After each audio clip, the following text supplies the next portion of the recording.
Həzrətlə birlikdə olanlar onun sirə-i nəbəvisini belə bəyan etmişlər. Onun əxlaqı Qur'an idi. Kənə xuluquhul Qur'anə.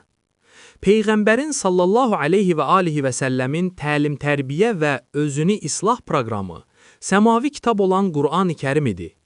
Qur'an-ı Kərimin Həzrətə ilk tövsiyəsi isə tövhid məsələsi olmuşdur. Bil ki, Allahdan başqa məbud yoxdur.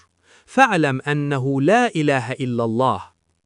Aləmdə təsir və idarə sahibi olan yalnız bir başlanğıc var və bütün insan və qeyri-insan cəmiyyətləri həmin zatın əli ilə tərbiyə olunmuşdur. Peyğəmbər üçün Qur'andan başqa ayrıca bir proqram qoyulmamışdı. Çünki onun əxlaqı Qur'an idi. Əgər Qur'an insan surətinə düşsəydi, Peyğəmbər olardı.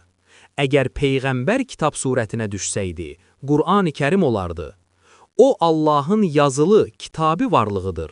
Bu isə Allahın təkvini, yəni canlı, yaradılış varlığıdır.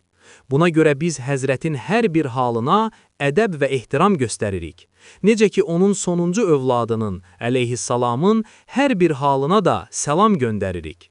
Biz bütün ayələri öpürük. Hətta Qur'anda keçən kəlb kəlməsini belə dəstəmazsız öpmək mümkün deyil.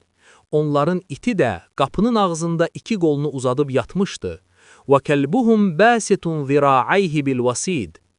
Bu elə bir kitabdır ki, kəlb sözünə belə əl vurmaq və ya onu öpmək istəsək, dəstəmazlı olmalıyıq. Belə bir kitabdır. Əgər Qur'an insan surətinə düşsəydi, Peyğəmbər olardı. Əgər Peyğəmbər kitab surətinə düşsəydi, Qur'an-ı Kərim olardı.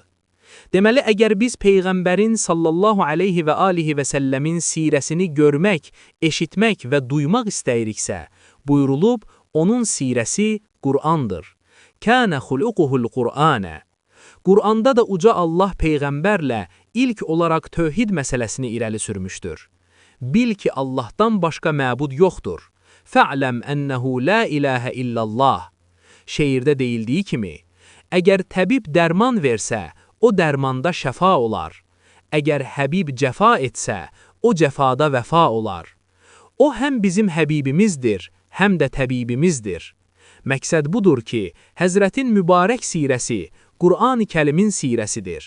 Əgər Həzrət kitab surətinə düşsəydi, Qur'an olardı. Qur'an insan surətinə düşsəydi, Peyğəmbər olardı.